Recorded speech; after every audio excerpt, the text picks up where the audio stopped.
Jesus.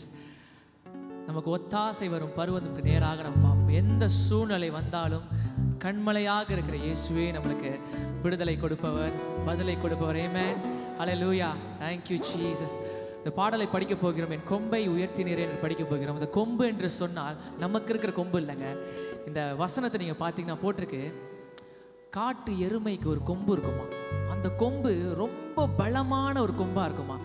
அந்த மாதிரியான பலத்தை தேவனானவர் நமக்கு கொடுத்து நமக்கு வருகிற சோதனையில மேற்கொள்ள நமக்கு உதவி செய்கிறார். ஆமென். ஹல்லேலூயா.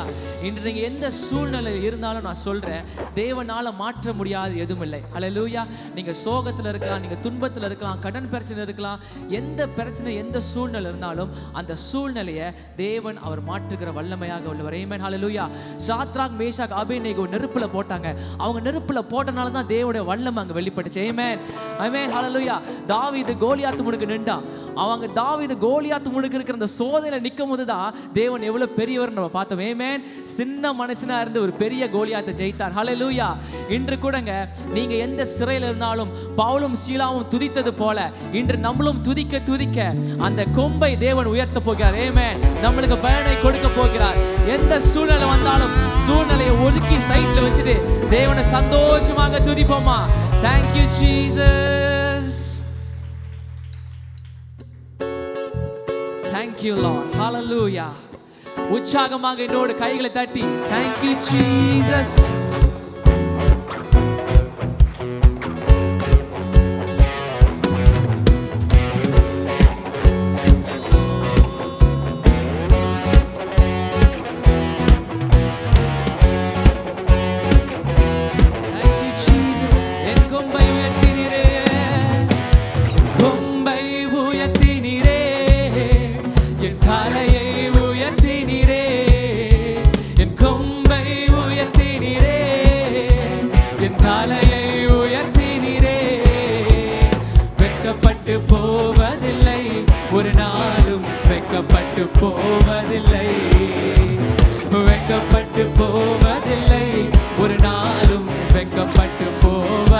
நன்றி நன்றி தகப்பனே.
போவதில்லை, வெட்கப்பட்டு போவதில்லை, ஒரு நாளும் வெட்கப்பட்டு.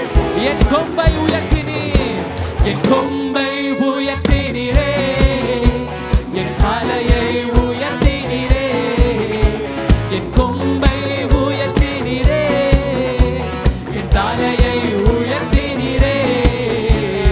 வெட்கப்பட்டு போவதில்லை, ஒரு நாளும் வெட்கப்பட்டு போவதில்லை, வெட்கப்பட்டு உண்மையா இருக்கோம், வெட்கப்பட மாட்டோம், வெட்கப்பட்டு போவதில்லை, வெட்கப்பட்டு போவதில்லை, ஒரு நாளும் வெட்கப்பட்டு போவதில்லை, வெட்கப்பட்டு போவதில்லை, ஒரு நாளும்.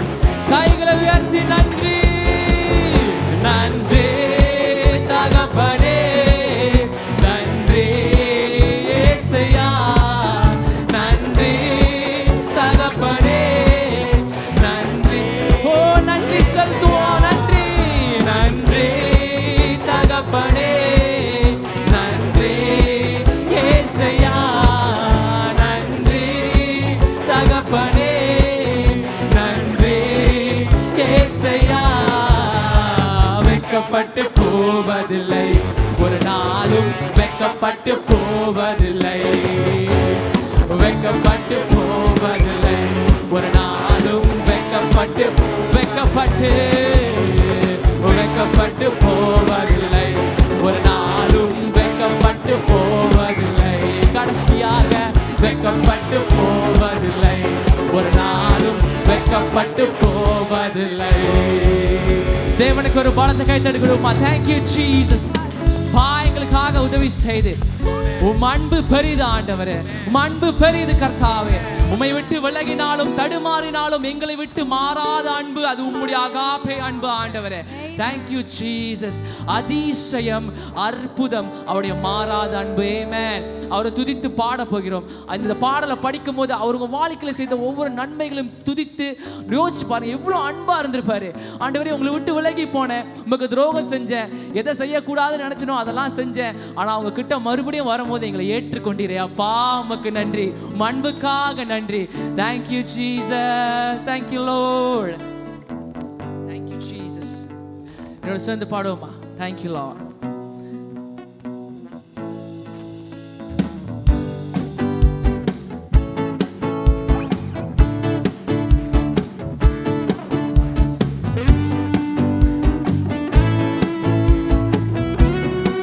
அதிசயம், அற்புதம், உம்மாற அன்பு.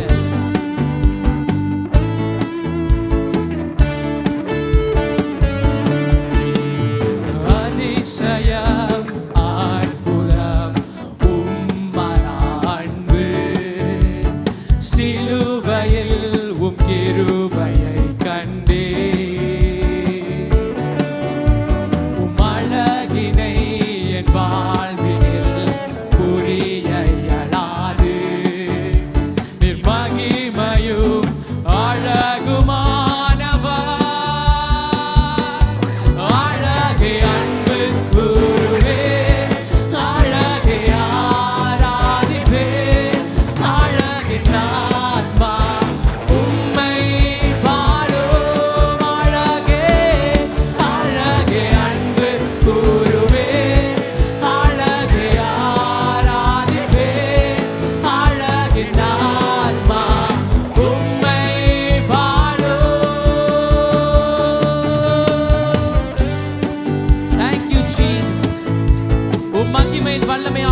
காண செய்தீர், உம் அன்பினால் கவர்ந்தீர்.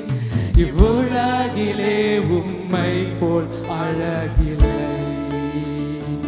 தேங்க்யூ. உம் அற்புதத்தை காண செய்தீர், உம் அன்பினால் கவர்ந்தீர். இவ்வுலகிலே மறுபடியும் சொல்லுவோமா, உம் அற்புதத்தை காண செய்தீர், உம் அற்புதத்தை காண செய்தீர், உம் அன்பினால் கவர்ந்தீர். இவ்வுலகிலே உம்மை போல் அழகில்லை. கடைசியாக உம் அற்புதத்தை காண செய்தீர், உம் அன்பினால் கவர்ந்தீர். இவ்வுலகிலே உம்மை போல் அழகில்லை. அழகு அன்பு கூறுவே, அழகு ஆராதிப்பே, அழகு நான்மா உம்மை பாடோ. அழகே அழகு அன்பு கூறுவே, அழகு ஆராதிப்பே, அழகு நான்மா உம்மை பாடோ. அழகே அழகு அன்பு கூறுவே, உம்மை ஆராதிப்போம், உம்மை பாடுவோம். அழகே அழகு அன்பு கூறுவே, அழகு ஆராதிப்பே, அழகு நான்மா உம்மை பாடுவோம். உன்னத சொல்லும் அழகே அழகு அன்பு கூறுவேன், அழகு ஆராதிப்பேன், அழகு நான்மா உம்மை பாடுவோம். அழகே Thank you, Jesus. உணர்ந்து மனதார படிப்போமா, அழகு நான்மா உம்மை பாடுவோம். அழகே அழகு அன்பு கூறுவே, அழகு ஆராதிப்பே, அழகு நான்மா உம்மை பாடுவோம். அழகு அன்பு கூறுவே, Thank you, Jesus. உமக்கு நன்றி, உம்மை பாடுவோம். Thank you, Jesus. அவருக்கு ஒரு பலத்தை கைத்தட்டு கொடுமா. இயேசுவே உமக்கு நன்றி, அன்புக்காக நன்றி. இயேசு நீ செய்த நன்மைகளை நினைத்து பார்க்கிறோம் அப்பா. எங்களை உயர்த்தினீர் ஆண்டவரே, எங்களுக்காக மரித்தீர் கர்த்தாவே, சிலுவையை சுமந்தீர் ஆண்டவரே. உம் அன்புக்காக நன்றி ஆண்டவரே. உம் சமூகத்தில் வந்திருக்கிறோம் அப்பா, உமக்கு நன்றி சொல்ல. நீ செய்ததை நினைத்து பார்க்க கர்த்தாவே, ஓ கண்ணீரால் நன்றி சொல்கிறேன். உங்களுக்கு பல கோடி நன்மைகள் செய்தீரே, உமக்கு நன்றி. தாழ்வில் எங்களை நினைத்தீர் ஆண்டவரே, தயவாய் எங்களை உயர்த்தினீர் ஆண்டவரே. அன்பை நான் என்ன சொல்லுவேன் அப்பா. தாயின் கருவிலே கண்டெடுத்தீர், உள்ளங்கையில் மறைத்து வைத்தீரப்பா. அன்புக்காக நன்றி. Thank you Jesus. நன்றி இயேசுவே.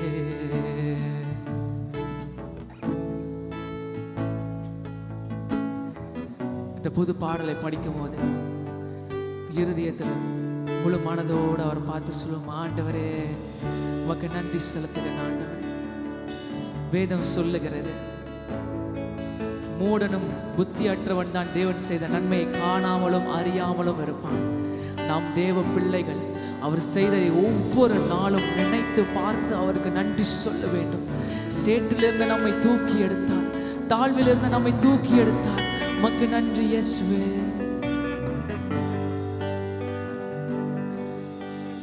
கண்ணீரால் நன்றி சொல்கிறேன் தேவா, கணக்கில்லா நன்மை செய்தீரே. கண்ணீரால் நன்றி சொல்கிறேன் தேவா, கணக்கில்லா நன்மை செய்தீரே. கண்ணீரால் நன்றி சொல்கிறேன் தேவா, கணக்கில்லா நன்மை செய்தீரே. கண்ணீரால் நன்றி சொல்கிறேன் தேவா, கணக்கில்லா நன்மை செய்தீரே. நன்றி நன்றி நன்றி ஐயா இயேசையா, பல கோடி நன்மை செய்தீரே. ஓ நன்றி நன்றி ஐயா இயேசையா, பல கோடி நன்மை செய்தீரே. கண்ணீரால் நன்றி சொல்கிறேன் தேவா, கணக்கில்லா நன்மை செய்தீரே. கண்ணீரால் நன்றி, கண்ணீரால் நன்றி சொல்கிறேன் தேவா, கணக்கில்லா நன்மை செய்தீரே. தாழ்வில் என்னை நினைத்தீர், தாழ்வில் என்னை நினைத்தீர், தயவாய் என்னை உயர்த்தினீர். உந்தன் அன்பை என்ன சொல்லுவேன், தாயின் கருவில் தெரிந்து கொண்டீர், உள்ளங்கையில் வரைந்து வைத்தீர். உந்தன் அன்பை எண்ணி பாடுவேன்.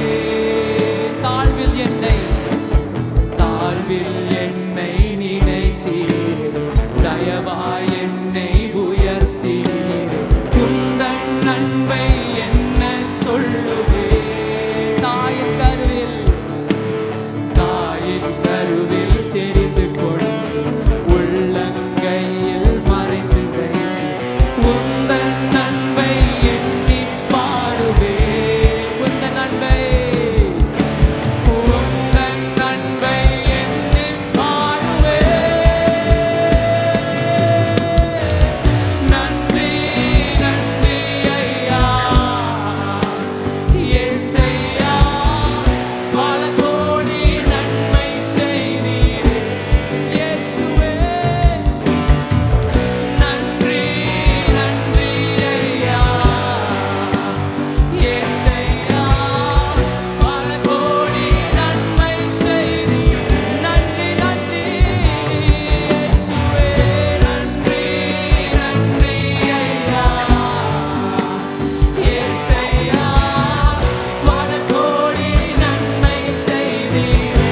நன்றி நன்றி ஐயா, நன்றி ஐயா இயேசையா, பல கோடி நன்மை செய்தீரே. உந்தன் ரத்தம் எனக்காய் சிந்தி, சிலுவையில் எனக்கு ஜீவனை தந்து.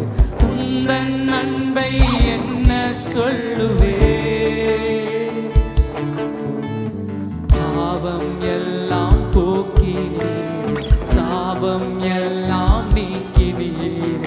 உந்தன் அன்பை எண்ணி பாடுவேன். உந்தன் ரத்தம் எனக்காய் சிந்தி, சிலுவையில் எனக்கு ஜீவனை தந்து. உந்தன் அன்பை என்ன சொல்லுவேன், பாவம் எல்லாம் போக்கினீர்,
சொல்கிறேன். தேவா கணக்கில்லா நன்மை செய்தீரே,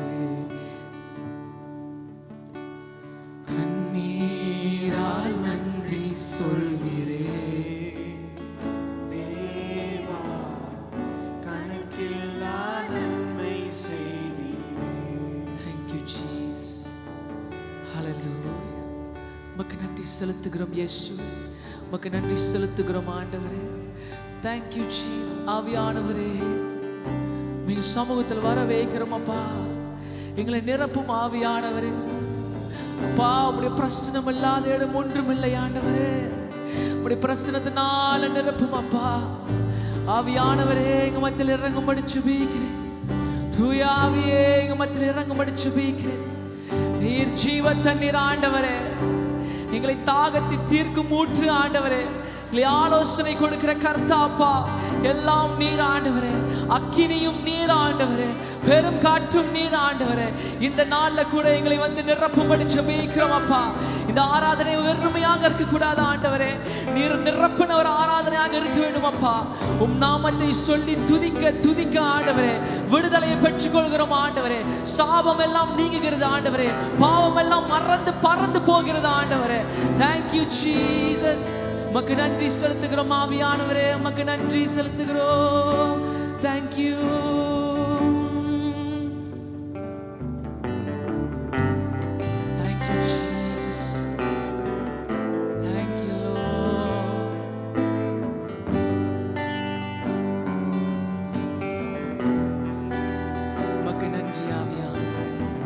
பரிசுத்த ஆவியானவரே எங்க மத்தியில் இறங்கும்படி ஜெபிக்கிறோம்.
போது ஆவியானவர் மேல இறங்குவா.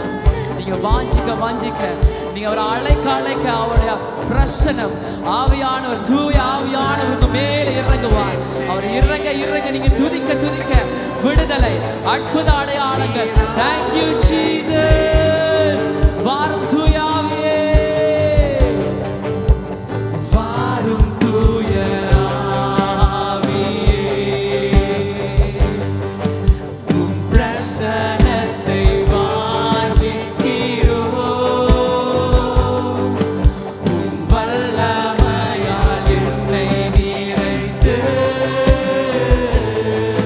நீராளுகை செய். ஓ அக்கினியும்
உடைய பிரசன்னத்தை உணர்வோம்.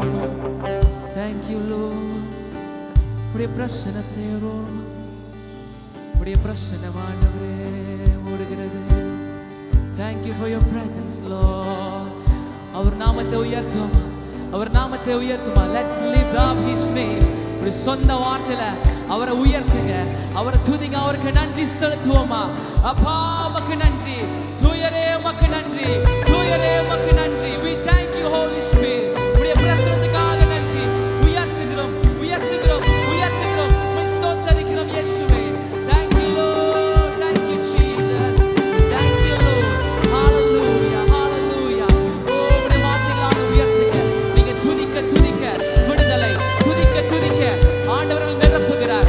வாழ்க்கையில் இருக்கிற ஒவ்வொரு கஷ்டங்களும் துதியினால் விடுதலையாகும். Hallelujah, thank you Jesus. உமக்கு நன்றி இயேசுவே.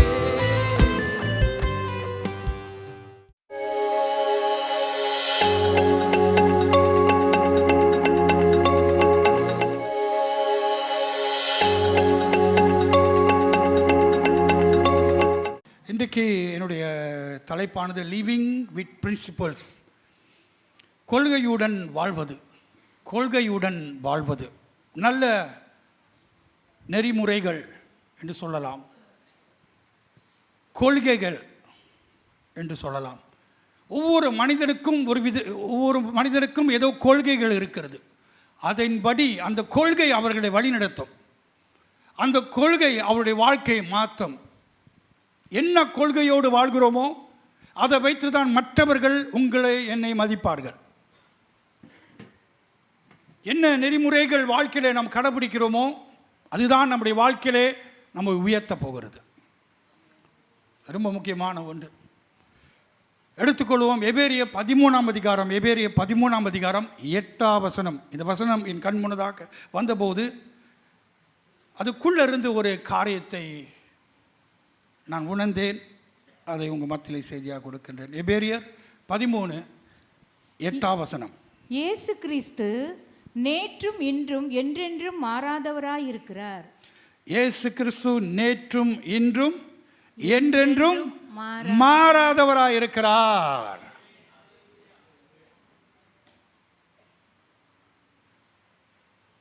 இயேசு மாறாதவர்.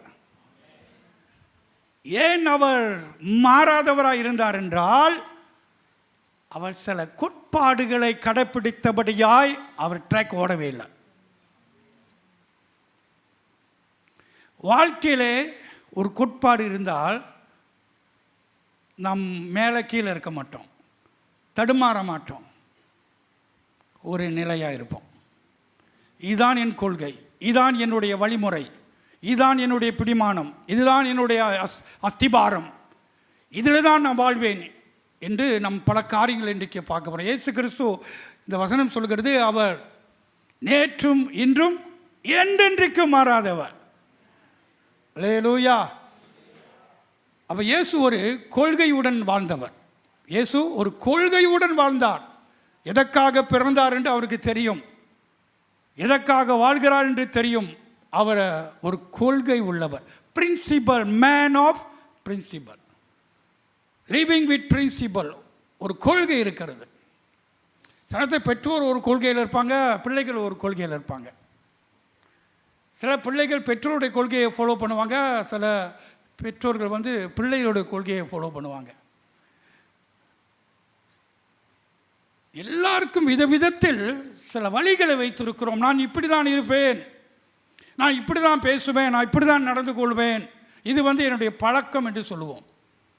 அது பழக்கமோ கொள்கையோ, ஆனால் அது எப்படிப்பட்டதாக இருக்கிறது நாம் புரிஞ்சு கொள்ள வேண்டும். சிலருக்கு சில கொள்கை இருக்கிறது. என்ன கொள்கை என்றால், நான் தான் மட்டும் நல்லா இருக்கணும், மற்றவங்க எக்கால கட்டு போனால் எனக்கு என்ன. அப்படிப்பட்ட கொள்கை உள்ளவங்க இருக்கிறாங்களா இல்லையா? எனக்கு மட்டும்தான் நான் தான் முக்கியம் என்று அந்த கொள்கை. இன்னும் சிலர் தானும் நல்லா இருக்கணும், மற்றவங்களும் நல்லா இருக்கணும், அந்த கொள்கை உள்ளவர்களாக இருப்பார்கள். தன்னை மட்டும் நன்மை பெறும்படி செய்ய மாட்டார்கள், மற்றவர்களுக்கும் ஏதாவது நன்மை நடக்கட்டும் என்று அந்த கொள்கையோடு வாழ்வார்கள். அல்லேலூயா. அப்போ விதவிதமான கொள்கைகள் நம்முடைய வாழ்க்கையில் இருக்கின்றது. இயேசுக்கு அப்படிப்பட்ட கொள்கை இருந்தது. அதனால் அவர் எப்போதும் ஸ்டேடியாக இருந்தார். பக்கத்தில் பாருங்கள், டூ யூ ஸ்டேடியாக இருக்கீங்களா? ஸ்டேடியாக இருக்கணும். பிரின்சிபலோடு வாழ்கிறவங்க எப்போதும் நிலையாக இருப்பாங்க. உங்களுக்கு தெரியுமா? வருவேன் வரமாட்டேன், இது என்ன கேஸு? கொஞ்ச நாள் கொடுப்பேன் அப்புறம் கொடுக்க மாட்டேன், இது என்ன கேஸு? இன்றைக்கு வருவேன் அடுத்த வார சபைக்கு வர மாட்டேன், இது என்ன கேஸு? வாழ்க்கையில் ஒரு கொள்கை இல்லை. இப்போ கொள்கை இல்லாவிட்டால், பிடிமானம் இல்லாவிட்டால் நம்ம இஷ்ட பிரகாரம் வாழ ஆரம்பிச்சிடும். ஆனால் இந்த உலகத்தில் கொள்கை உள்ளவர்கள் சாதிக்கின்றார்கள். பல திட்டங்கள் இருக்கலாம். பல நிர்வாகத்தில், ஸ்கூலில், பள்ளியில், பல கம்பெனியில் கோவெளியும் இருக்கும். வாழ்க்கையின் முக்கியத்துவம் சில தரங்கள் வைத்திருப்பார்கள். இதை தான் அந்த கம்பெனி முழுதும் பின்பற்ற வேண்டும். நம்முடைய சபையோட கோவெளி என்ன தெரியுமா? காஜாங் சபைக்கு ஒரு கோவெளி இருக்கிறது, ஒரு பிரின்சிபல், ஒரு ஒரு கொள்கை இருக்கின்றது. அது எதுக்காக கம்பெனி, பள்ளிக்கூடத்தில், பல இடத்துல ஆஃபீஸில் கோவெளி பிஸ்னஸ்மேன் பீப்புள் வச்சுருப்பாங்க. எதுக்காக என்றால் அவங்க எந்த டைரக்ஷனில் போகணும், எப்படி அவர்கள் நடக்க வேண்டும், அந்த கோவெளி எழுதி வச்சுருப்பாங்க.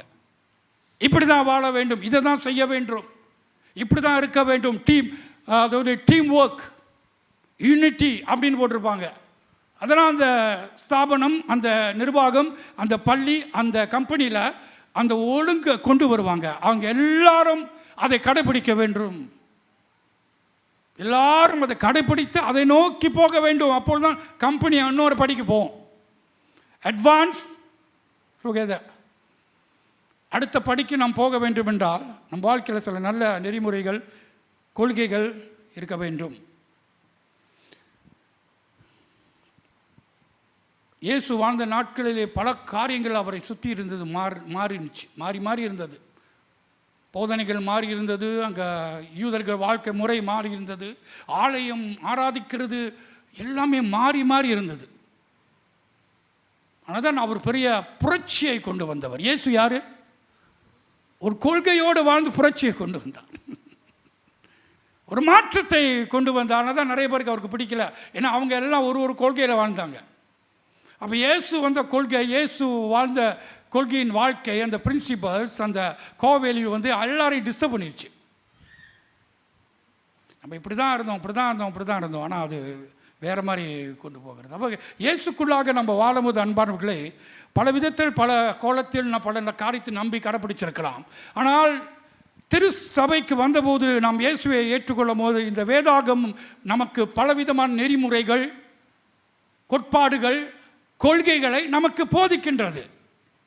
இஸ்ரவேல் ஜனங்கள் கொள்கை இல்லாமல், பிரின்சிபல் இல்லாமல் வாழ்ந்தார்கள்.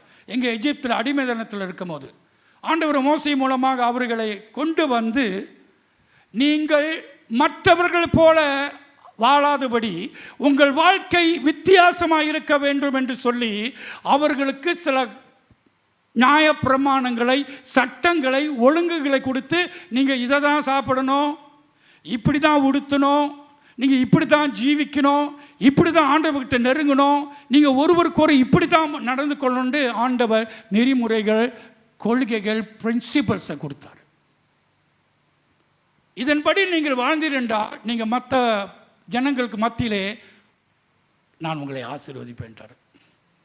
அல்லேலூயா. நான் உங்களை ஆசீர்வதிப்பேன் என்று சொல்லி ஆண்டவர் அவர்கள் சொன்னார். பல பழக்க வழக்கங்களை ஆண்டவர் மாற்றினார். எழுத்து வடிவத்தில் கொடுத்து அவர்கள் என்ன செய்ய வேண்டும், தாய் தகப்பனை கனப்படுத்துவது நல்ல கொள்கை. திருடாது இருப்பாயாக, கொலை செய்யாது இருப்பாயாக என்று பலவிதமான காரியத்தை ஆண்டவர் எழுதி கொடுத்தார். எதற்காக என்றால் அவர்கள் அதில் வாழ வேண்டும், அப்பொழுதுதான் ஆசீர்வாதம் உண்டாயிருக்கும். ஆமென், ஹல்லேலூயா. ஆண்டவராக இயேசு கிறிஸ்து அவர் நேற்றும் இன்றும் என்றென்றைக்கும் மாறாதவர். அல்லது பைபிளில் எங்கேயாச்சும் இயேசு சீடர்கள் அவரை பார்க்கும்போது, ஆண்டவரே உங்கள் மூட்டு சரியில்லை அப்படி எங்கேயாச்சும் பார்த்தாருங்களா? இன்றைக்கி நம்ம எல்லாரும் மூட்டில் தான் இருக்கிறோம். என்னது?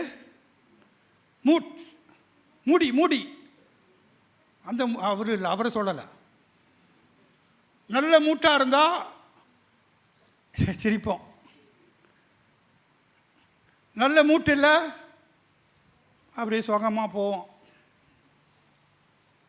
இயேசு ஒரு மூடி பர்சன் இல்லை. சூழ்நிலையோ மனிதனுடைய கருத்துக்களோ உபத்திரமோ துன்பமோ என்ன வந்தாலும் அவர் மாற மாட்டார். வாவ்!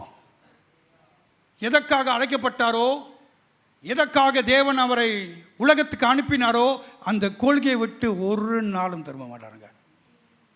அல்லேலூயா! ஆனால் தான் இந்த எழுத்தாளர் எபேரியர் 13:8 சொல்கிறார், இயேசுவை நோக்கி பாருங்கள். இந்த எழுத்தாளர் ஒரு சொல்லுகிற அந்த வசனத்தில் எனக்கு என்ன அது பார்த்தேன் என்றால், அந்த எழுத்தாளர் என்ன சொல்கிறார், உங்கள் வாழ்க்கையில் நீங்கள் எப்போதும் நிலையாக இருக்க வேண்டும் என்றால் நிலையாக இருக்கும் இயேசுவை பாருங்கள். அவர் மாறவே இல்லை. ஆமென். சூழ்நிலை வந்தாலும் மாற மாட்டார். ஆமென். ஹல்லேலூயா. நம்ம எல்லாம் மூடு கேசலாம். நம்ம எல்லாரும் அதிலேருந்து வெளியே வரணும். மூடு இருந்தால் பேசுவோம், மூடு இல்லாட்டி பேச மாட்டோம். நம்ம நினச்சது நடந்தால் சந்தோஷமாக இருக்கும், நினச்சது நடக்காவிட்டால் சந்தோஷமாக இருப்போம். அப்படியா? யாராச்சும் ஏதாவது சொன்னால் மூட்டு மாறிடும். ஆனால் பைபிளில் இயேசு எங்காவது சீடரை பார்த்து சொன்னாரா, இன்றைக்கி ஜெபிக்க எனக்கு மூட்டு இல்லை சொன்னாரா? நம்மளாம் எல்லோரும் மூட்டில் மாட்டிக்கிட்டோம். இன்றைக்கி ஜெபிக்கிற மூட்டே இல்லை, பைபிள் படிக்கிற மாதிரி மூட்டே இல்லை சேர்ச்சுக்கு போகிறதுக்கு. Because we are driven, we are நம்மளை உணர்ச்சிகள் நம்மை நடத்துகிறது. ஆனால் இயேசு உணர்ச்சியில் வாழலை. தெய்வீக கோட்பாடுகளை நிறைவேற்றுவதற்காக அந்த நோக்கத்தோடு வாழ்ந்தார். ஹல்லேலூயா. என்னதான் அவருடைய வாழ்க்கையில் நடந்தாலும் அவர் நேற்றும் என்றும் என்றென்றைக்கும் மாறாதவர். அவருடைய சொந்த குடும்பத்தார் அவரை மாற்ற பார்த்தாங்க. இங்கே போங்க, அங்கே போங்க, பிரபலமாயிருவீங்க. அசைக்கவே படலை.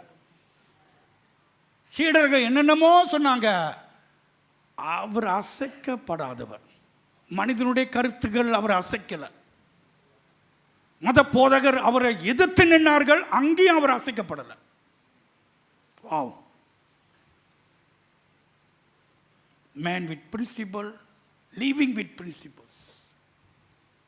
ஒரு கோட்பாடுகள் காரியங்களை அவருடைய வாழ்க்கையிலே அவர் கடைப்பிடித்தவராக நாம் பார்க்கிறோம். அவர் எல்லாவற்றிலும் அவர் உண்மை உள்ளவராக இருந்ததை பார்க்கிறோம். அவர் மாறாதவர் என்று சொல்லும் போது பல இடத்துல பார்க்கின்றோம். அந்த வசனங்களை நீங்கள் பார்க்கும்போது பல காரியம் அந்த அதிகாரத்தில் அப்படியே படிக்கும் போது, நான் யோசித்து தியானத்தை படிக்கும் போது அங்கே பல காரியங்கள் எழுதி திடீரென்று இந்த வார்த்தை அங்கே 8ஆம் வசனத்தில் வருகிறது. இயேசு கிறிஸ்து நேற்றும் என்றும் மாறாதவர் என்றால், இன்றைக்கு மனிதர்கள் மாறக்கூடியவர்கள், மனுஷர்கள் மாறக்கூடியவர்கள். சிலர் சொல்லுவாங்க, உலகம் மாறிடுச்சு பாஸ்டர், உலகம் மாறிக்கொண்டிருக்கிறது, அதனால அதனால நாங்களும் மாறணும் பாஸ்டர். உலகம் அப்படியே போகுது, அது போக்கிலே நம்ம போனோம் பாஸ்டர். அது மாறிக்கொண்டிருக்கிறதுனால நானும் என் வாழ்க்கையிலே நான் மாற வேண்டும், அது போல செயல்பட வேண்டும். மனிதர்கள் மாறுகிறார்கள், சூழ்நிலைகள் மாறுகிறது, காரியங்கள் மாறுகிறது. ஆனால் தேவன் மாறவே இல்லை. தேவ ஜனங்கள் நாமும் மாறாமல் இருக்க வேண்டும். அப்படி இருக்க வேண்டும்னா நமக்கு சில கோட்பாடுகளை, கொள்கைகளை, நெறிமுறைகளை நாம் கடைபிடிக்க வேண்டும். அல்லேலூயா. யார் யார் நீங்கள் கோட்பாடோடு வாழ்கிறீங்க? My God is first, I put God first என்ற அந்த கொள்கை, அவருடைய இடத்துல நான் ஆரம்பிக்கக்கூடாது. அதான் ஆண்டவர் 10 கட்டளை முத கட்டளை. அல்லேலூயா. புட் காட் ஃபர்ஸ்ட், அந்த கட்டளை அதை முன்னுக்கு வைக்கும் போது நம்முடைய வாழ்க்கை, நம்முடைய திட்டம், நம்முடைய எண்ணம், நம்முடைய எல்லாமே அதை நோக்கி ஓடும். ஏன்னா ஐ புட் காட் ஃபர்ஸ்ட். இதுதான் என்னுடைய கொள்கை, இதுதான் என் வாழ்க்கை, இதுதான் என்னுடைய லட்சியம் நான் அதுதான் செய்வேன் என்று. அப்போ வாழ்க்கையில் நாம் எதை முன் வைக்கிறோம், கோட்பாடில் நாம் எதை வைக்கிறோம், எது முக்கியமானது, எது அவசியம், எது தேவை, எது கனம் உள்ளது, எது மதிப்பை கொடுக்கும், அதை நான் முன்வைத்து அதில் நான் வாழ வேண்டும். சிலருடைய வாழ்க்கையில் கோட்பாடுகள் இருக்கும். எல்லாருக்கும் மரியாதை கொடுக்க வேண்டும், எல்லாரையும் மதிக்க வேண்டும், 4 பேரை பார்க்கும்போது மதிக்க வேண்டும். இன்றைக்கு அந்த காலம்லாம் மாறிடுச்சு.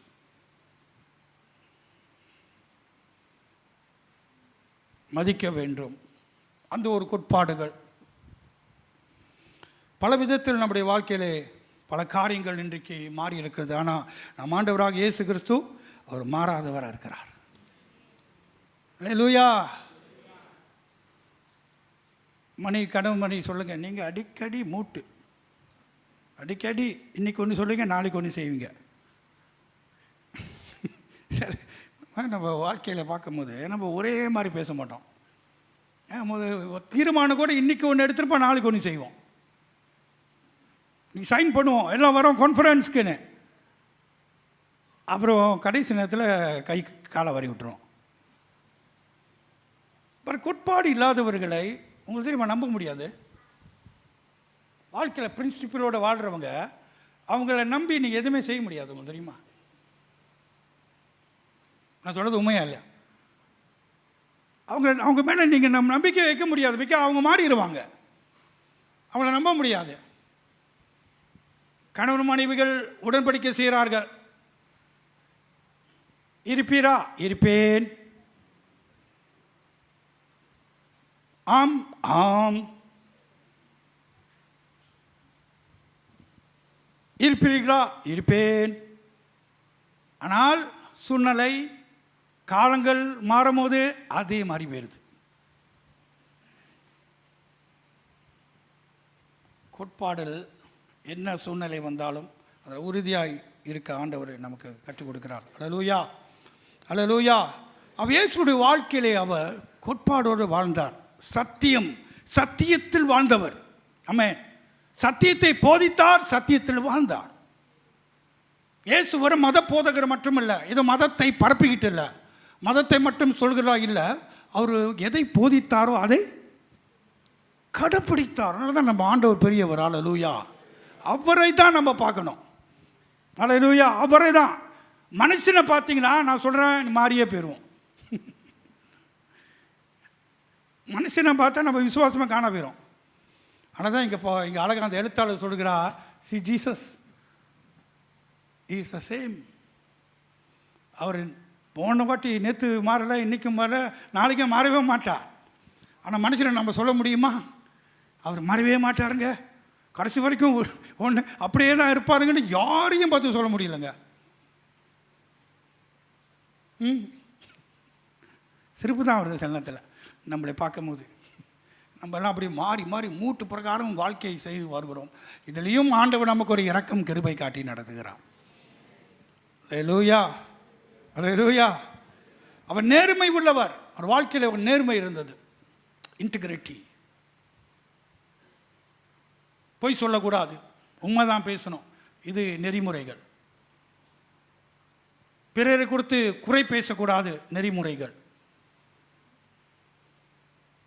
பிறருக்கு தீங்கு செய்யக்கூடாது, நல்ல கொள்கைகள்.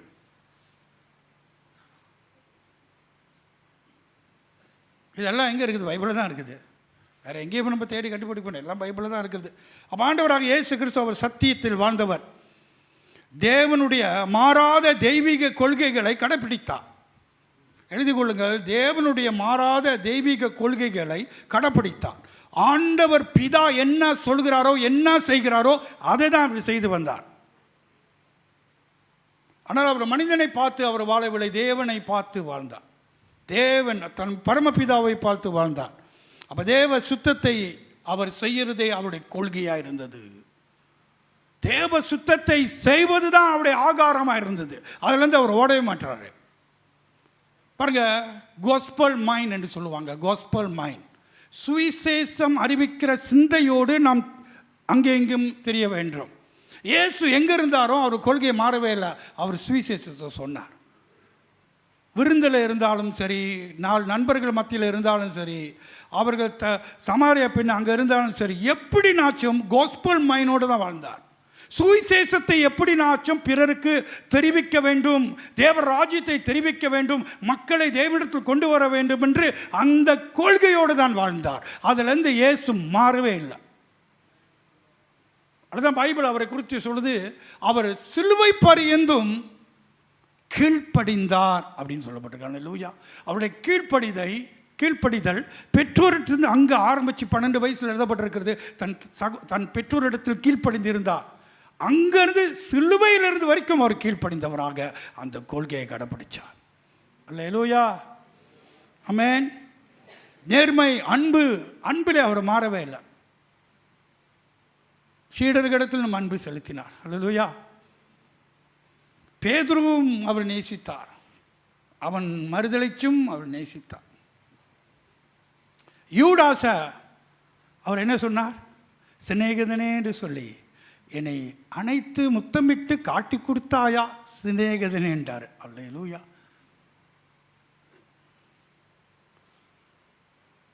பேதுருவை நேசித்தார். அவன் ஆண்டவர் பார்த்து, ஆண்டவரே சிலுவைக்கு போகாதே என்று சொன்னான். அவனை பார்த்து என்ன சொன்னார்? யூதாசு முத்தம் கொடுத்து காட்டி கொடுத்தான். அவனை பார்த்து என்ன சொன்னார்?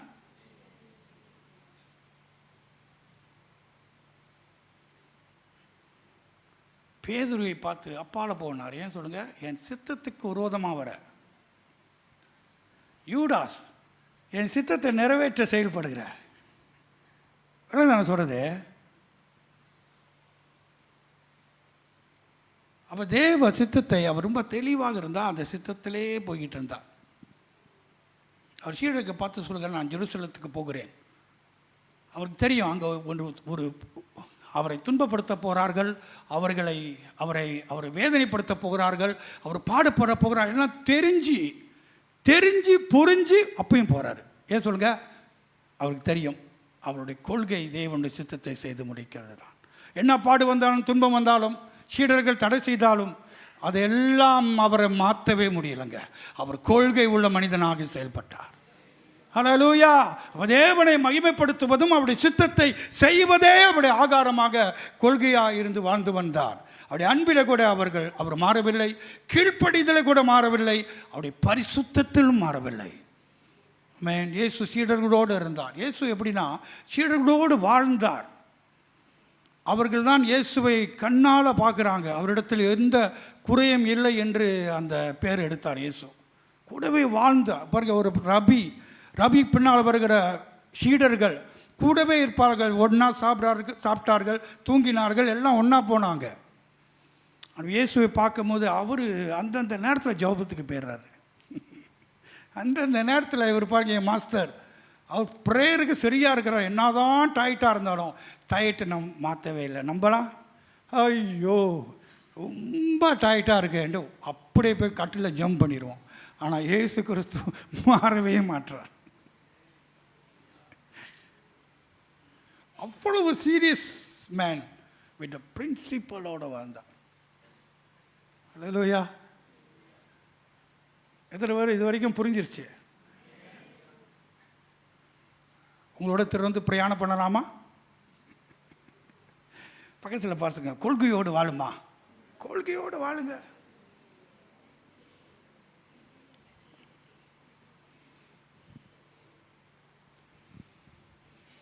தேவ சித்தம் செய்வதே ஒரு கொள்கையாக அவர் கொண்டிருந்தார். தேவ சித்தத்தை செய்வதை கொண்டிருந்தார். ஸோ இன்றைக்கு நாம் இயேசுவை பார்க்க வேண்டும். நம் முன்பதாக செல்கிற ஆண்டவர், அவர் சூழ்நிலை எதுவாக இருந்தாலும் அவர் கொள்கையோடு வாழ்ந்தது போல இன்றைக்கு நாமும் ஒரு கொள்கையோடு வாழ்வோம். அல்லேலூயா. அதே பேர் 13ஆம் அதிகாரத்தில் 1 to 3 வரைக்கும் அங்கே பார்க்கும்போது ஏன் இந்த வசனத்தை திடீர் அங்கே வந்தது என்று பார்க்கும்போது அந்த முழு கான்டெக்ஸ்ட் அந்த அதிகாரத்தில் பல காரியம் இருக்கிறது. 1 to 3 வரைக்கும் வாசிங்க. சகோதரரே, சகோதர சிநேகம் நிலைத்திருக்க கடவது. அந்நியரை உபசரிக்க மறவாதிருங்கள். அதனாலே சிலர் அறியாமல் தேவ தூதரையும் உபசரித்ததுண்டு. 1ஆம் வசனம் என்ன சொல்லுது? சகோதர சிநேகம். சகோதர சிநேகம். அல்லேலூயா. அப்போ அங்கே அந்த வசனத்தில் அவர் சொல்கிறார், சகோதர உறவுகள், சகோதர சகோதரி அன்பிலே ஒரு மாற்றம் இருக்கக்கூடாது. அல்லேலூயா. அதில் மாறக்கூடாது. நம்ம என்ன சூழ்நிலையில் வந்தாலும் மாறக்கூடாது. அப்போ அங்கே ஒரு வசனத்தை அங்கே குறிக்கிறார், அன்பிலே நீங்கள் மாறாதபடி ஒரே நிலையில் இருக்க வேண்டும் என்று அந்த வசனத்தை நாம் அதை அவ்விதமாக கவனிக்கலாம். 4ஆம் வசனம், விவாகம் விவாகம் யாவருக்குள்ளும் கனமுள்ளதாயும், விவாகம் யாவருக்குள்ளும் கனமுள்ளது, விவாக மஞ்சம் அசூசிப்படாததாயும் இருப்பதாக. இந்த இடத்துல என்ன சொல்கிறது, கணவன் மணி வாழ்க்கையில் கூட அவர்கள் ஒரு கொள்கையோடு வாழ வேண்டும், உண்மையாக இருக்க வேண்டும், ஒருவருக்கொருவர் உண்மையாக இருக்க வேண்டும் என்று அங்கே அந்த வசனத்தை அப்படியே சொல்லி வருகிறார். 5ஆம் வசனம், நீங்கள் பண ஆசை இல்லாதவர்களாய் நடந்து உங்களுக்கு இருக்கிறவைகளை போதும் என்று எண்ணுங்கள். இது பாருங்க, மனுஷனுடைய வாழ்க்கையில் பணம் வந்தால் என்ன செய்வாங்க, மாறிடுவாங்க. பணம் போனாலும் மாறிடுவாங்க, அப்போ இருந்தாலும் மாறிடுவாங்க. அப்போ பணம் நம்முடைய நிலையை நிறுத்துது பாருங்க. பணம் இருந்தால் சந்தோஷம், பணம் இல்லாட்டி திண்டாட்டம். அப்போ பணம் நம்மளை கண்ட்ரோல் பண்ணுதா, அது நம்முடைய நிலையற்ற ஒரு சூழ்நிலை உண்டு பண்ணுகிறதா. இங்கே சொல்கிறாரு பாருங்க, பண ஆசை. அப்போ பண ஆசை வாழ்க்கையை மாற்றம் கொண்டு வரும். பணத்தை தேட தேட தேட நம்ம ஆண்டவருக்கு உண்மையாக இருந்தது விட்டுட்டு போயிடுவோம். பணம் வர நம்முடைய வாழ்க்கை நிலை மாறும், சூழ்நிலை மாறும். அப்போ இங்கே சொல்கிறா பண ஆசை என்று சொல்கிறா. ஏன்னா பணம் நம்முடைய வாழ்க்கையை மாற்றிவிடும். இயேசு பணத்தினாலே மாறினாரா? இல்லை. அதனால தான் பணத்தையே அவர் கையில் வச்சிருக்கல, யூதாஸ் கையில் கொடுத்துட்டாரு. இயேசு ஊழியத்தில் விடுதலைப்பட்ட அநேக சகோதரிகள், அவங்க எல்லாம் ரொம்ப ஐஸ்வரனாக இருந்தவர்கள். அவர்கள் தான் அதிகமாக இயேசு பின்னால் ஊழியத்துக்கு கொடுத்தாங்க, பணத்தை கொடுத்தாங்க. ஆனால் பணம் அவரை மாற்றவில்லை. பணம் வர வர அவர் மாறவே இல்லை, அப்படியே ஸ்டெடியாக தான் நிற்கிறாரு. அல்லேலூயா, அல்லேலூயா. பண ஆசை பாருங்க. 7ஆம் வசனம், தேவ வசனத்தை உங்களுக்கு போதித்து உங்களை நடத்துகிறவர்களை நீங்கள் நினைத்து அவர்களுடைய நடக்கையின் முடிவை நன்றாய் சிந்தித்து அவர்களுடைய விசுவாசத்தை பின்பற்றுங்கள். நம்ம யாரை பின்பற்றுகிறோம், உங்கள் வாழ்க்கை முறை மாறிவிடும். அநேக வேறு சிலர் வாழ்க்கை மாறுறதுக்கான நீங்கள் பண்ணுற கொனெக்ஷன் நல்லா தான் இருந்தாங்க, மாறிடுவாங்க. ஏன்னா நீங்கள் யாரோடு நீங்கள் உறவு வைத்திருக்கிறீர்கள், யாரை பின்பற்றுகிறீர்கள், யாரை நம்புறீங்க, அது உங்கள் வாழ்க்கையில் ஒரு மாற்றத்தை கொண்டு வரும். 17ஆம் வசனம்,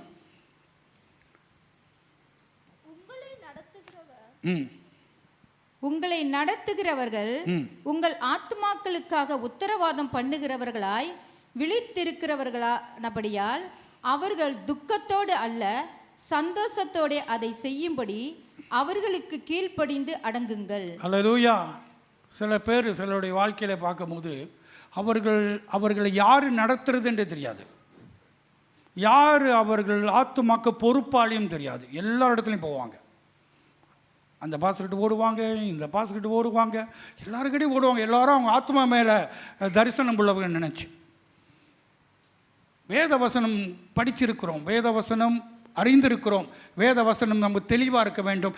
நம்மை நடத்துகிறவர் யார் என்று நமக்கு தெரியணும், நம்ம ஆத்துமாக்கு உத்தரவாதம் யார் என்று தெரியணும். இதில் நம்ம மாற்றம் அடையக்கூடாது, மாறிக்கொண்டு இருக்கக்கூடாது. 9:10 பாருங்க. பலவிதமான அந்நிய போதனையால் அழைப்புண்டு திரியாதிருங்கள். என்னது திரியாதிருங்கள். இங்கே ஓடுறது அங்கே ஓடுறது, ஒரு நிலையில் இருப்பதில்லை.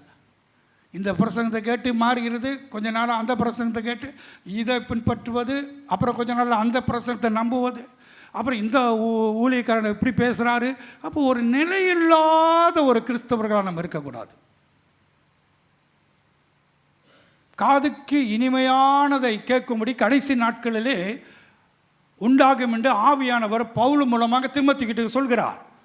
அந்த நாட்கள் வரும், காதுக்கு இனிமையானது, அவங்களுக்கு ஷோக் படுத்துகிற, அவங்களுக்கு நல்லா உற்சாகப்படுத்துகிற, அவங்களுக்கு நல்லது மாதிரி கேட்குற பிரசங்கியார்களை தேடி ஓடுவாருங்களாம். ஒவ்வொரு நிலை மாறி மாறி போகும்.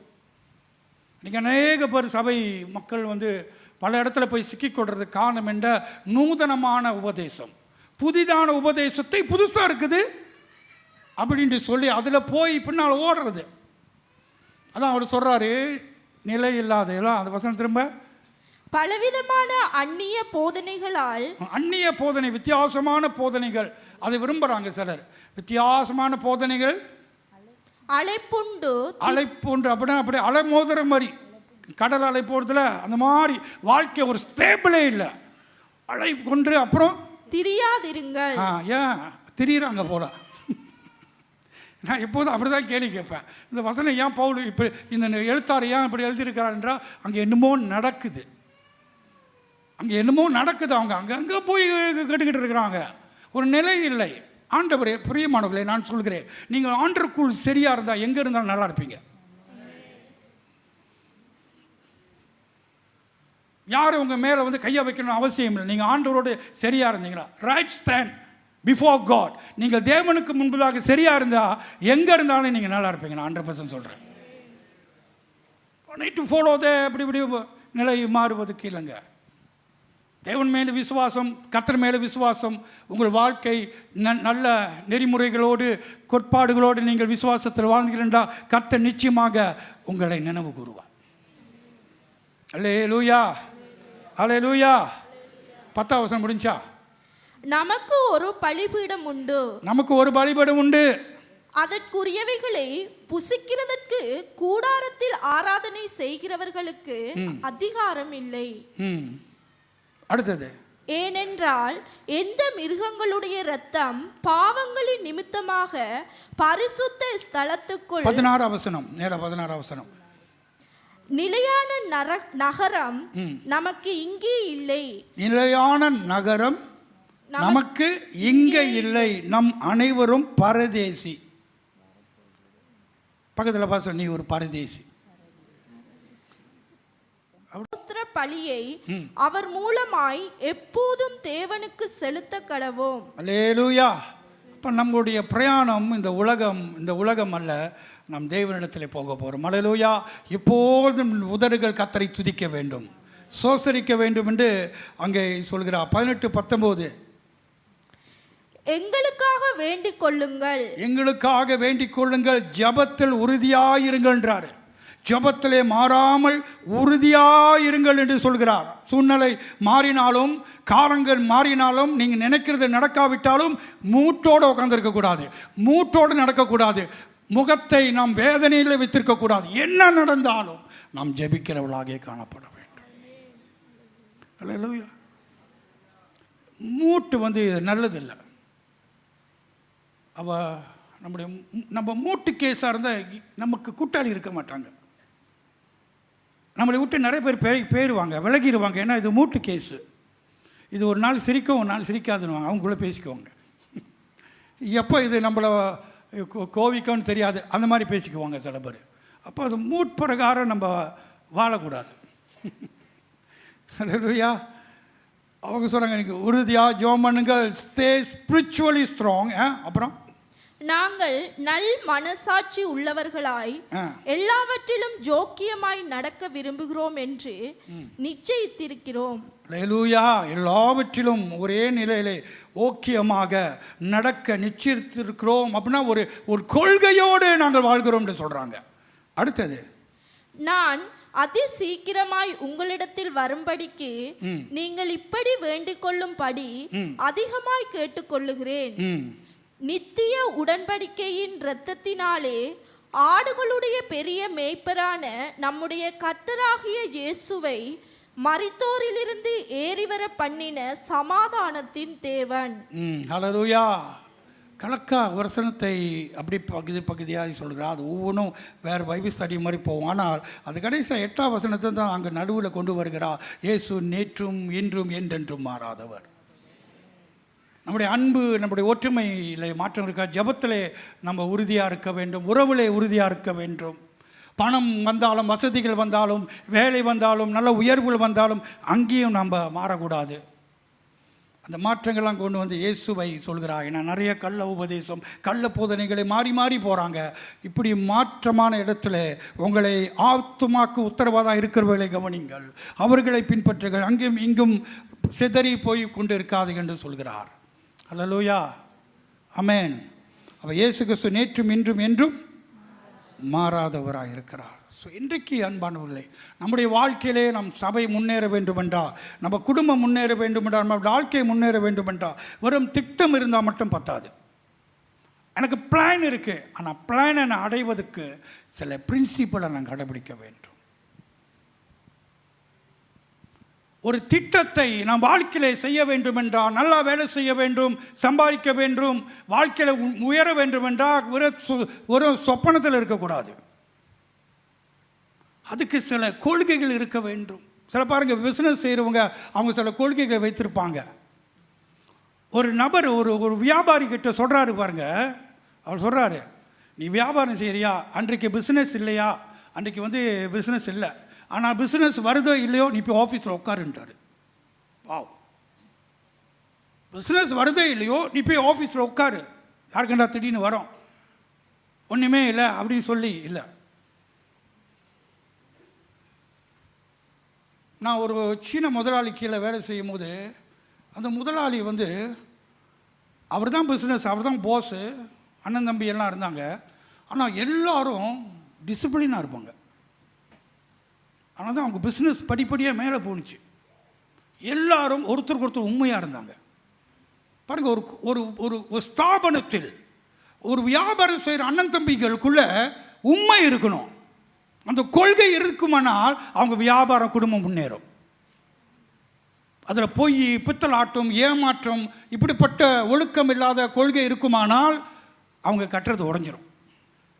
அப்போ பாருங்கள், வாழ்க்கையில் நல்ல கட்ட வேண்டும், குடும்பத்தை, வீட்டை, சபை என்றால் நல்ல கோட்பாடுகளை கொண்டு வர வேண்டும். ஆமென். அதுதான் நம்முடைய சபையோட கோட்பாடு என்ன? ஒற்றுமை. என்னது? ஒற்றுமை, ஒற்றுமை, ஒற்றுமை, ஒற்றுமை. அதை நாம் மனதில் நினைத்து கொண்டே வாழ வேண்டும். சபை ஒற்றுமையாக இருக்கணும், சபை ஒற்றுமையாக இருக்கணும். அல்லேலூயா. அப்போ ஒரு கோட்பாடு, யூனிட்டி அப்படின்னு எழுதியிருக்கோம். அந்த ஒற்றுமையை நாம் கடைபிடிப்பது மிக மிக அவசியமாக இருக்கின்றது. அப்போ வியாபாரத்தில் எந்த தொழில் நீங்கள் செய்தாலும் திட்டங்கள் இருக்கலாம், ஆனால் கோட்பாடுகளை இல்லாவிட்டால், அந்த படியில் போய் நம்ம போகாவிட்டால் நம்ம போய் அங்கே சேர முடியாது. We must have plan and also principle to follow and reach the destiny. அந்த இலக்கை அடைய வேண்டும் என்றால் சில கொள்கையோடு வாழ வேண்டும். ஆமாம் இல்லையா? ஹல்லேலூயா. தலைவர்களும் அப்படி தான். இங்கே அநேக தலைவர் இருக்காங்க, உங்களுக்கு கொள்கை இல்லை, நீங்கள் ஊழியத்தை தொடர முடியாது. இஷ்டப்பிரகாரம் வருவேன், இஷ்டப்பிரகாரம் போவேன், கொடுப்பேன், கொடுக்க மாட்டேன், ஜபிப்பேன், ஜபிக்க மாட்டேன், அப்படி கொள்கை உங்களுக்கு இருக்குமானால் உங்கள் ஊழியம் நிலைத்திருக்காது. பிகாஸ் கோட்பாடுகள் தான் அஸ்திவாரமாக வாழ்க்கையை நிலைநிறுத்துது. நம்ம எங்கே போனோம், என்ன செய்யணும், எப்படி இருக்கணும், எப்படி இருக்கக்கூடாது, கோட்பாடுகளை வைத்திருக்கோம். மற்றவர்கள் எப்படி இருக்கிறார்கள், நாம் எப்படி இருக்கின்றோம், எப்படிப்பட்ட கோட்பாடுகளை வாழ்க்கையில் கடைப்பிடிக்கிறோமே, அது மிக மிக முக்கியமாக இருக்கிறது. அல்லேலூயா, அல்லேலூயா. கோட்பாடுகள் நம்முடைய வாழ்க்கையில், சில பேர் நல்லா படிச்சிருப்பாங்க, நல்ல பணம் வச்சுருப்பாங்க, நல்ல கல்வி இருப்பாங்க, ஆனால் பிரின்சிபல் இருக்காது, வாழ்க்கையில் கோட்பாடுகள் இருக்காது, உண்மை இருக்காது, நேர்மை இருக்காது, பித்தலாட்டு இருக்கும், பல காரியங்கள் செய்து படிப்பு இருந்தாலும் நல்ல பண்பாடுகள் இல்லாவிட்டால் அவங்க விழுந்து விடுவாங்க. பணம் இருந்தாலும் நல்ல கொள்கை வாழ்க்கையில் இல்லாவிட்டால் இருக்கிற பணமும் போயிடும். அல்லேலூயா, ஆமென். அப்போ ஆண்டவராக இயேசு கிறிஸ்து நம்முடைய எஜமான், அவர் ஒரு கொள்கையோடு வாழ்ந்ததினாலே இன்றைக்கு அவரை நாம் பார்த்து வாழ கற்றுக்கொள்வோம். அவர் ஜெபத்தில் உறுதியாக இருந்தார், பிதாவோடு இருக்கிற உறவுகளை உறுதியாக இருந்தார், ஆத்தும ஆதாயம் செய்வதில் உறுதியாக இருந்தார். அவர் சூழ்நிலை எப்படி இருந்தாலும் சரி அவர் உறுதி உள்ளவராக காணப்பட்டார். அல்லேலூயா. சில காரியங்கள் சொல்லி முடிக்கின்றேன், எழுதி கொள்ளுங்கள். இயேசுடைய பிரின்சிபலை சொல்கிறேன். இயேசு சோதனை வந்தும் போதும் அவர் தேவ சித்தத்தை செய்வதில் உறுதியாக இருந்தார். எழுதி கொள்ளுங்கள். மத்தேயு 4ஆம் அதிகாரம் 1-11 வரைக்கும் நீங்கள் வாசித்து பார்த்தீங்கன்னா எவ்வளவு சோதனை இயேசுக்கு வந்தது, எவ்வளவு காரியங்கள் அவர் ஊழியத்துக்கு முன்னுக்கு போகாதபடி பிசாசு தடை செய்தான், ஆசை மூட்டினான், பல காரியத்தில் பெருமை கொடுத்தான். எல்லாமே அவர் மாற்றலை. சோதனை வந்த போதும் அவர் எதற்காக அழைக்கப்பட்டாரோ உறுதியாக நின்றார். அல்லேலூயா. இயேசு சோதனை வந்த போதும் அவர் தேவ சுத்தத்தை செய்வதில் உறுதியாக இருந்தார். அல்லேலூயா. பிசாசு பலவிதமான ரொட்டியும் சப்பாத்தியும் காட்டி ஏமாத்தினான். இதை மாற்றுங்க, உங்களுக்கு அந்த அதிகாரம் இருக்குது, உங்களுக்கு வல்லமை இருக்குது, மேலே ஏறுங்க, எல்லாத்தையும் உங்களுக்கு கொடுத்துன்னு பெருமை ஏற்றினா. எதுக்கும் இயேசு அடி பண்ணிடல. அட போடா பிசாசு, அப்பால போ சாத்தானே சொல்லி அவர் தொடர்ச்சியாக தேவ சித்தத்தை செய்தார். உங்கள் வாழ்க்கையில் என்ன சோதனை வந்தாலும் பின்வாங்காதீங்க. இயேசுவை பாருங்க, அவர் நமக்கு முன்பு செல்கிறவர் பல விதத்தில் சோதிக்கப்பட்டும் அவர் போய்கிட்டே இருந்தார். சோதனை உங்கள் வாழ்க்கையிலே தடை செய்யாதபடி இயேசுவை நோக்கி பாருங்க. இரண்டாவது, இயேசு தாக்குதல் அல்லது மிரட்டல் வந்த போதும் அவர் தேவ சுத்தத்தை செய்வதில் உறுதியாக இருந்தார். லூக்கா 4:28-30 வரைக்கும் எழுதிக்கிங்க. அங்கே அநேக கல் எடுத்தாங்க. என்ன எடுத்தாங்க? கற்களை எடுத்து. இந்த யூதர்கள் கல் எடுக்கிறாங்க, சின்ன சின்ன கல் இல்லை, அவங்க சின்ன சின்ன கல் எடுத்து இப்படி போட மாட்டாங்க. இந்த யூதர்கள் வந்து கல் எடுக்கிறதுல சூரப்புலி சுப்பாயிங்க. அவங்களாம் ஏதாவது ஒன்றுனா கல் எடுத்துருவாங்க. அது அவங்களுக்கு ஒரு பழக்கம். அப்போ இயேசு கிறிஸ்து ஆலயத்தில் பிரசங்கம் பண்ணின பின்பு என்னடா அவர் என்னமோ சொல்கிறாரு, நான் தான் கர்த்தருடைய ஆவியானவர் என் மேலே இருக்கிறார், என்னமோ உளர்றான்னு சொல்லி அவரை தரன்னு இழுத்து மலை மேலே கொண்டு போய் அவர் அப்படியே தள்ளி விடலான்னு பார்த்தாங்க. இயேசு எந்திரிச்சு இப்போ ஊழியம் செய்ய போயிட்டார். நீங்கள் அந்த பகுதியை படிச்சிங்களா? அவர்கள் எழுதி மிரட்டினார்கள், அவரை என்னமோ பண்ணினாங்க. Feel nothing. தொடர்ந்து அவர் வந்து மிரட்டலுக்கும் பயப்படலை, கல்லுக்கும் பயப்படலை. அவர் பாட்டுக்கு ஸ்டேடியாக இருந்தார். நம்ம அவர்கிட்ட தான் கற்றுக்கவே வேணும். அல்லேலூயா, அல்லேலூயா, ஆமென். அவரை பயப்படலை, அவர் கன்ஃபியூஸ் ஆகலை, பேனிக் ஆகலை. Is always control. சில பேர் சொல்லுவாங்களே அன்கண்ட்ரோல், நான் கட்டுப்படுத்த முடியாது. Everything under control. இந்த வெள்ளைக்காரன் அடிக்கடி கேட்பான், எவ்ரி திங் அண்டர் கண்ட்ரோல். நம்ம everything under control sister. No sis boss, everything without control. சில சிரிக்கிறீங்க, சில என்ன தான் சிரிப்பு கட்டணும். நீங்கள் என்ன சொல்லுங்கள், நான் அசைக்கப்படாத கற்பாறையாக இருப்பேன் அப்படி. அப்போ ஆண்டவர் இயேசுவை மிரட்டினாங்க. பயப்படவே இல்லைங்க, பயப்படவே இல்லை. பயப்படாமல் உறுதியாக இருந்தாங்க. ஒரு சகோதரி சாட்சி சொன்னார், அவர் வேலை இடத்துல சில பேர் வந்து அடியாளுக மிரட்டினார்களாம். ஆனாலும் கர்த்தருடைய வார்த்தையை பிடித்து கொண்ட, உனக்கு விரோதமாக எழும்பும் ஆயுதங்கள் வாய்க்காமல் போகும் என்று உறுதியாக நின்னபடியா கர்த்தர் அவருக்கு ஒரு விடுதலை கொடுத்தார். அல்லேலூயா. அப்போ இயேசு தாக்குதலை அல்லது மிரட்டலை வந்த போதும் கூட அவர் தேவ சித்தத்தில் உறுதியாக இருந்தார். மூன்றாவது, இயேசு ஆபத்துக்கள் வந்த போதும் அவர் அமைதியாக இருந்தார். அல்லேலூயா. அமைதியாக. ஆபத்துகள் வந்தபோது இயேசு தூங்கிட்டு இருந்தார். எங்கேங்க? படகுல ஒரே கலாட்டா, ஒரே ஆர்ப்பாட்டம், எல்லாம் சீடர்களும் கத்துறாங்க, கித்தமா மத்தி, நாங்கள் சாகுறோம். ஒரு எழுப்புதல் அங்கே நடக்குது. நாங்கள் மறிக்கிறோம் என்று கத்தி அவங்கள நினச்சாங்க இயேசுவும் கத்திக்கிட்டு இருப்பான்ற. அங்கே போய் பார்த்தா புயல் காற்று மத்தியிலே அவர் தூங்கி கொண்டிருக்கிறார். இன்னைக்கு உங்கள் வாழ்க்கையில் ஏராளமான போராட்டங்கள் வரும். தேவன் உங்களுக்கு அமைதியை தருவாராக. Oh my God, my Lord Jesus. புயல் வந்தது, காற்று வந்தது, அது வரட்டும், அதை அடிக்கிட்டோன்னு சொல்லி கொரட்டு விட்டு தூங்குறாரு. ஏன்னால் அவருக்கு ஒரு confident, God is in control. தேவன் சகலத்தையும் ஆளுகை செய்கிற வேண்டும் அவருக்கு தெரியுதுனால அவர் அப்படியே அமைதியாக தூங்கி கொண்டிருக்கிறார்.